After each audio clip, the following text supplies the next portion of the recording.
Good afternoon. My name is Jill Santiago, and I serve as the Director for the Center for Social Justice and Human Understanding at Suffolk County Community College. In this chapter of the series, By Design, The History of Oppression on Long Island, we are focusing on human trafficking, which is sometimes seen as an invisible crime. In reality, human trafficking is taking place all around the globe and is on the rise. Over the last decade, there's been a 235% increase in trafficking, and somewhere between 20 to 40 million people are trapped in this horrific form of exploitation. Today I'm talking with Molly England, the coordinator of the Suffolk County Anti-Trafficking Initiative Task Force, about human trafficking in a place most people don't know it's happening, right here in our backyards in Suffolk County, Long Island. Hi, Molly. Thank you so much for sitting down with me today and sharing your knowledge and your expertise on human trafficking with me. It's a really incredible thing to think that this is happening right here at home. So I think before we get started and have a conversation about this crime and who's being impacted by it, I'm wondering if maybe we could start off with a definition, if you could define what is human trafficking for us. Yes, absolutely, and thank you so much, Jill, for having me. It's a great opportunity to help raise awareness and educate the community and the public about this horrific crime, like you said. So it's broadly defined as forced labor or forced sex work for commercial gain. So that's like the most quick and easy definition. There are local, state and federal legislations that define the crime. And most prominently, the Trafficking Victims Protection Act of 2000 has a definition in there that's used. So it's broken up into two types of exploitation. Most people are very familiar with sex trafficking and not so familiar with labor trafficking. So I usually go into the nuances of labor trafficking first to help highlight the issue. Sure. So labor trafficking is forced labor, and there is force, fraud, or coercion are part of the exploitation process. And they can occur in settings like restaurants or agricultural settings, domestic servitude. So these are all areas of life that we're all actively engaged in. I mean, and it's, when we say it's an invisible crime, I mean, these are people, these are victims that in some cases are working in places that we visit regularly or who are helping get food to our tables and things like that. Absolutely, absolutely. And it is invisible because oftentimes we use these services and we are not aware of the fact that the employees or the victims are actually being exploited. Right. And then the other two-prong of human trafficking is sex trafficking, and that is forced sex or commercial sex acts for the exchange of a good. So it doesn't necessarily have to be money. It can be an exchange of shelter or food or clothing or drugs. So it doesn't necessarily include a monetary exchange. And this form of exploitation can occur in on the street. So yes, that's one way, as well as in pornography or strip clubs. And then like physically the location can be as alarming as someone's home, like your neighbor's home, or motels and hotels across Long Island and the world. Yeah, so thank you for giving us that overview and some context for this conversation and what it looks like in its various forms. So I guess what I'd like to ask is, who are the victims? How does a person become involved in trafficking, or how do they become a victim of trafficking? Yeah, so I also want to highlight in the definition as far as who victims are. Individuals who are under 18, so minors, cannot consent to sex. So anybody who experiences sexual exploitation who is under the age of 18 is considered a human trafficking, sex trafficking victim.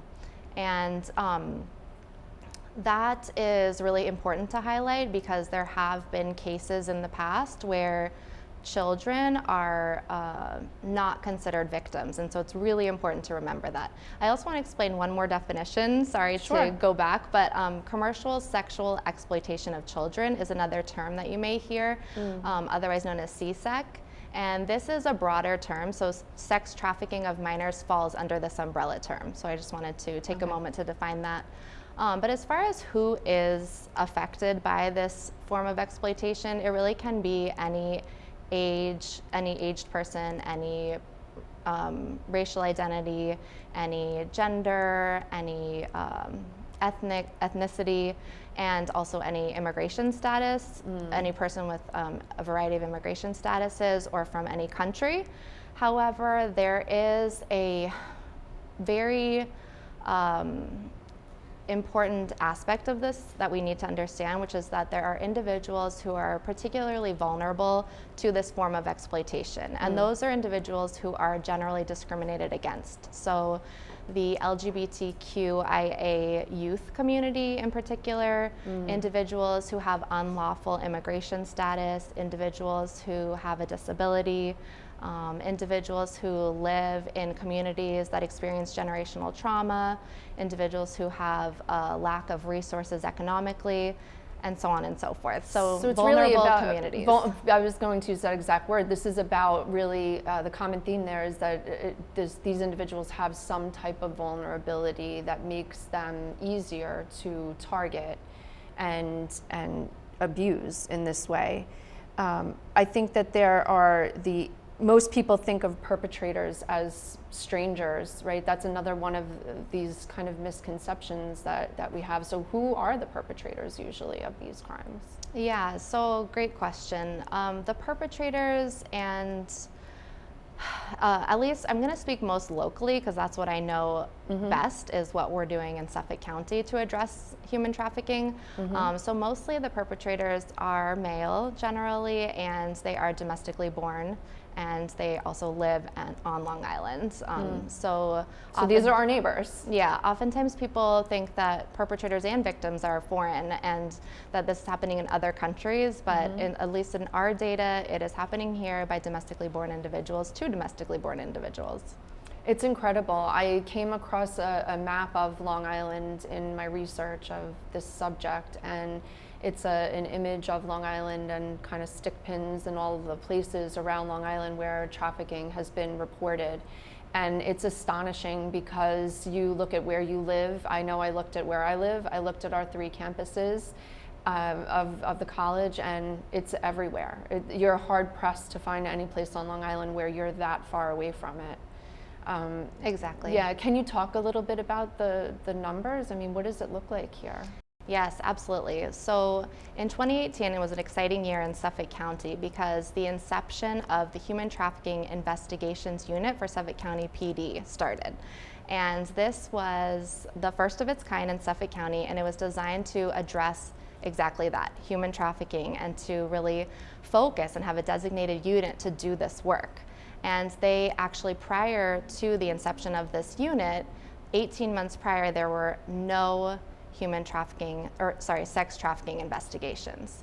So that's important to recognize. Now, at that same time, in 2018, we formed the Suffolk County Anti-Trafficking Initiative Task Force, and the co-chairs of that task force are Empowerment Collaborative of Long Island, which provides victim services, and the Suffolk County PD Human Trafficking Investigations Unit.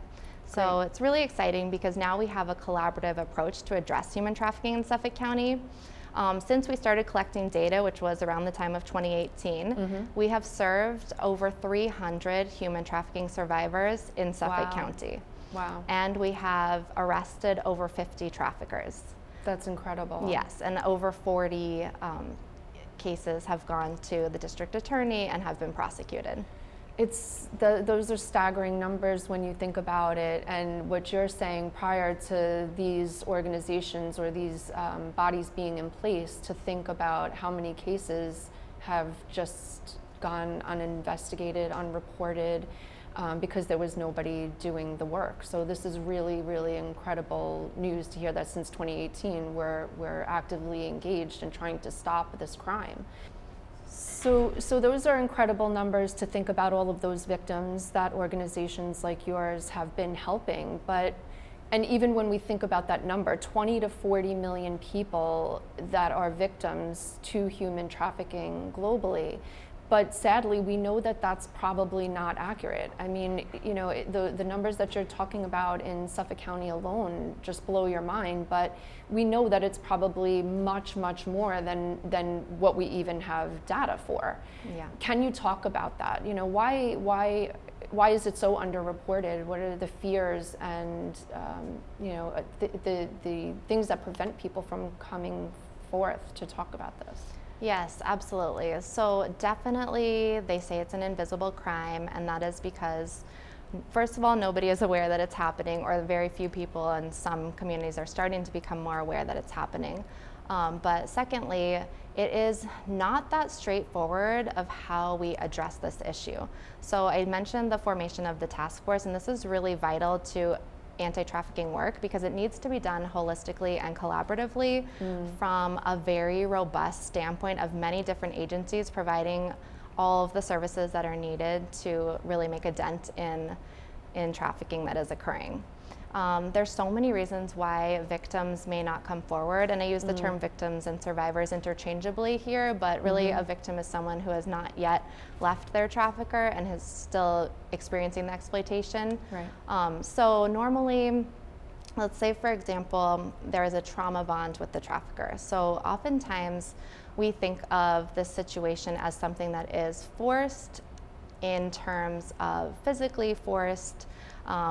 The idea of human trafficking, we conjure up the image of somebody getting pulled into a white van in a parking lot. We've seen the Facebook posts, like it's all over. But really what can happen is a much more nuanced psychological coercion that oftentimes involves, can be weeks, can be months, sometimes it's slower, sometimes it's faster, of this bond that's being formed that's based on a power imbalance and also reward and punishment. So going back to the term trauma bonding. Right. So when an individual is in a relationship that is known more often as Stockholm Syndrome, the victim is not likely to really, understand the full impact of their victimization.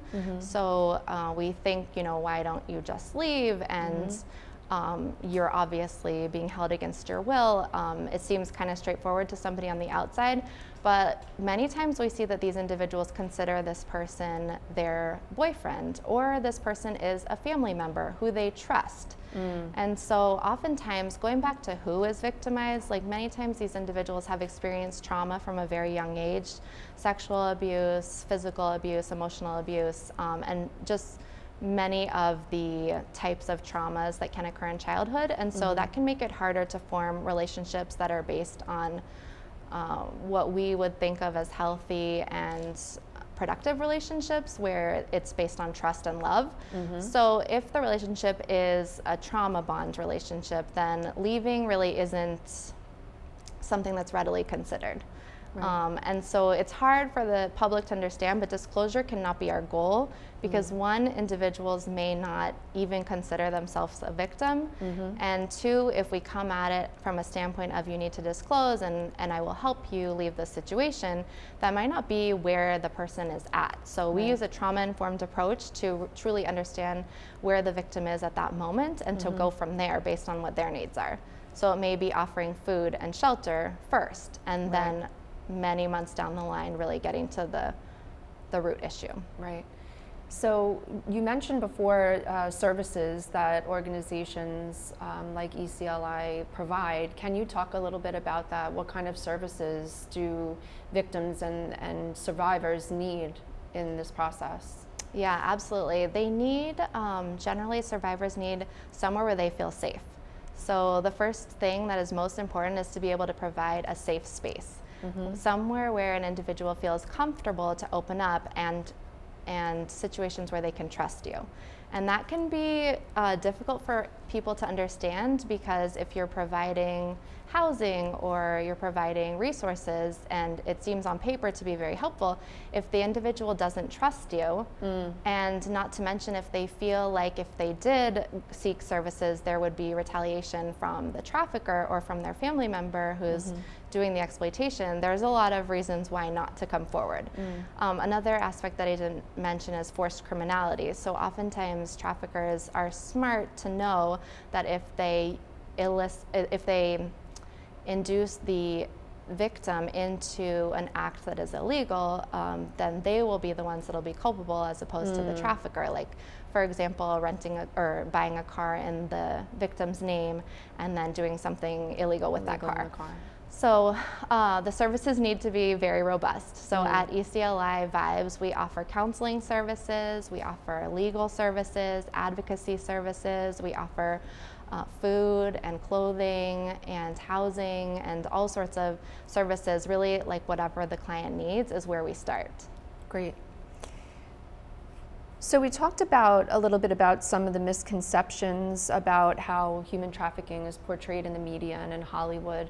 Are there any other misconceptions that we haven't mentioned that you'd like to speak to? Oh, thank you for asking that question. So what we see in the media does happen. So I think like storylines like Epstein, there was this fashion mogul, I forget his name, but we see these very salacious, high-profile cases. Recently, more locally, there was a dentist who was exploiting victims, and there is a broad range. So I think the most important thing for the public to understand is that every individual who experiences this victimization is different, and it's really important to look at them as a unique individual with strengths and with humanity, and to approach it from a very individualized standpoint, while making sure that you have a lot of resources at your fingertips and a robust network of collaboration and different agencies to provide those services when the client is ready to seek those services. Right. So every case is unique, is what you're saying. Yes, yes. I think going back to what I mentioned about the white van, the biggest misconception is that it is always someone being held physically and not necessarily understanding the aspect of psychological manipulation and coercion that plays a huge role. So for example, let's say someone has unlawful immigration status, the trafficker may threaten deportation to this person, or they may withhold any documentation that they have, or they may threaten, in other situations, if they know that the individual has family, they may threaten to harm their family members. So this type of coercion is very, very powerful. And although there are many situations where individuals are held captive physically, there are also many where it is a psychological bondage. So as we've said, human trafficking is often, viewed as this invisible crime. And for people who have learned something about this, I'm hoping that we've exposed this topic and students are going to be interested in this. How do students and how do people get involved in preventing this and creating awareness and preventing this? Excellent question. So there's so much that students can do and the greater community. I would say the first thing is to start talking about it, get people interested, and not just in sex trafficking, but in labor trafficking as well. I think that if we start to have these conversations, then we can be awkward, maybe say the wrong thing, but really start to talk about the vulnerabilities that exist in our society, and and that the onus falls on us to start doing a better job to serve vulnerable individuals. So one thing you can do is go to the website empowerli.org, and there's loads of ways you can volunteer. It does not necessarily always have to be a monetary contribution to local victim service providers. There's so many opportunities to get involved in many ways.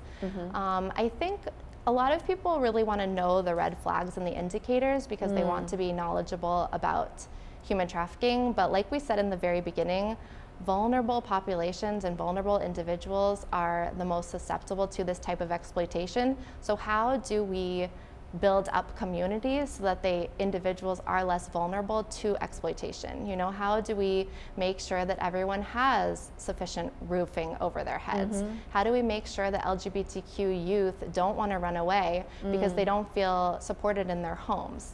How do we make sure that we are addressing homelessness? How are we making sure that the services that are being provided are using a trauma-informed approach and really engaging with their client population when they're staying there? How do we improve the foster care system? How do we make sure that there's prevention in schools? I have more questions than answers about this, Yeah. but it does have to be a multi-layered approach.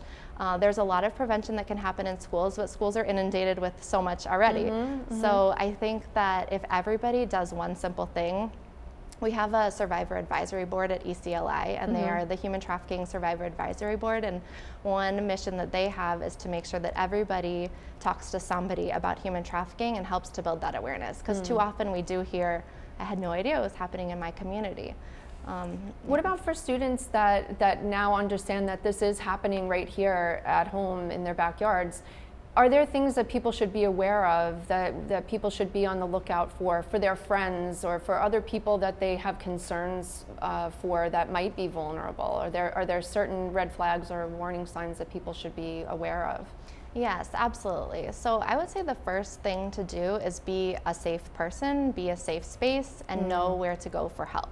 So knowing the human trafficking service provider in your neighborhood is helpful, because then you know where to go for that specific type of service.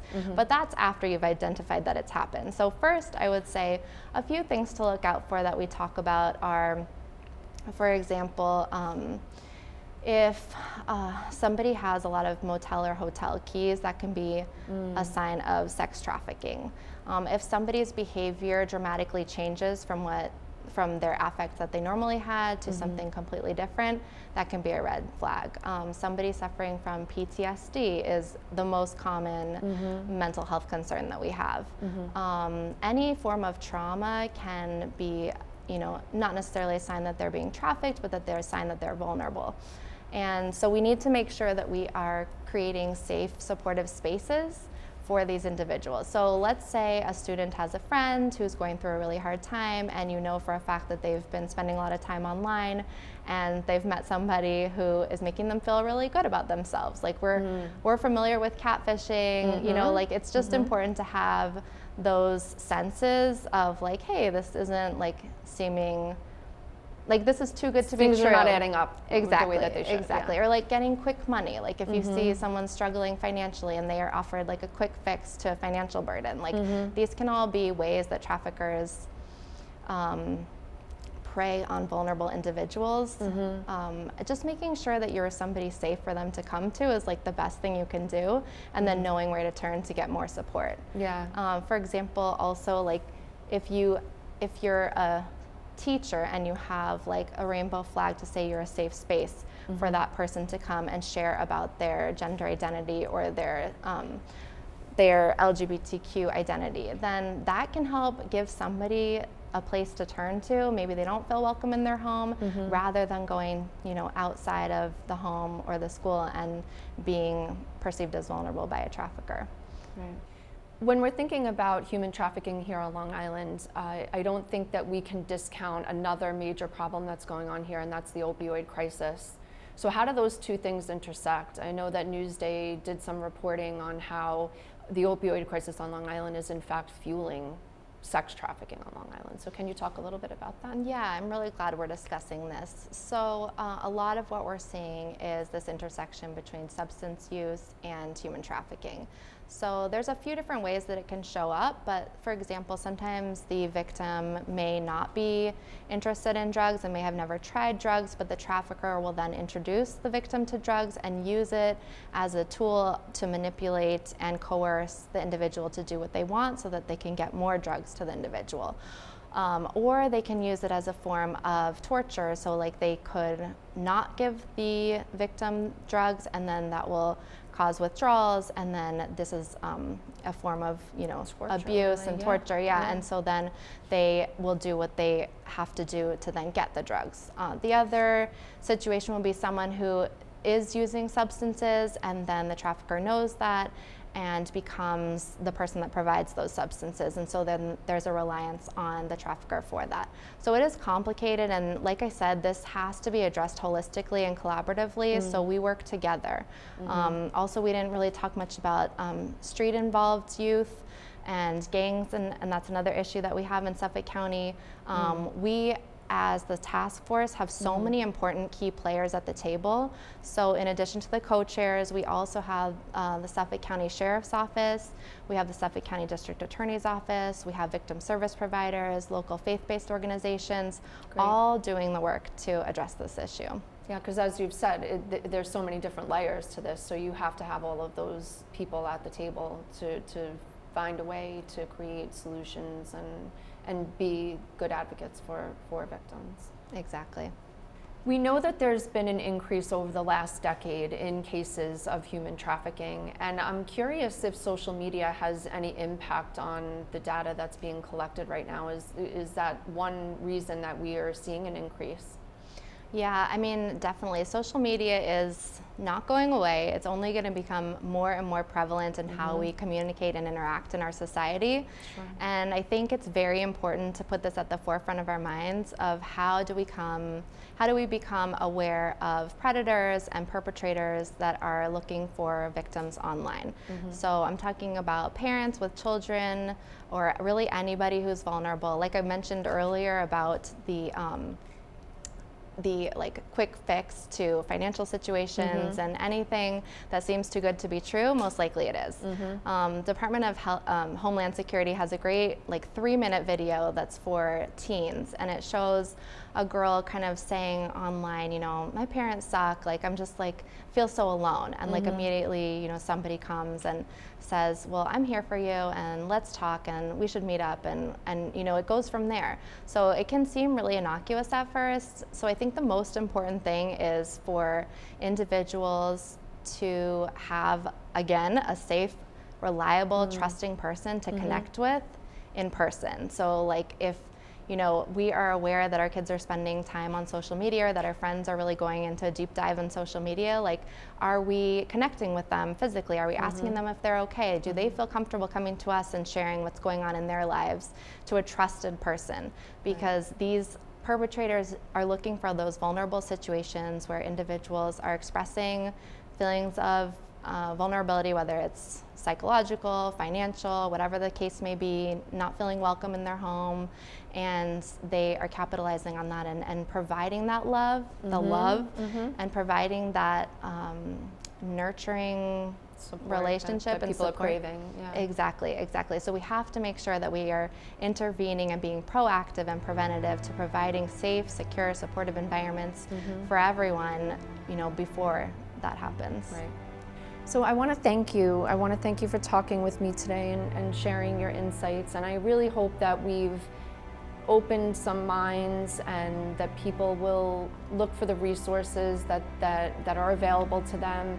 I thank you for just what you're doing in the field to raise awareness and to create an environment that's safer for all of us. So I really appreciate what you're doing, and thank you for taking the time. Thank you so much, Jill. Thank you.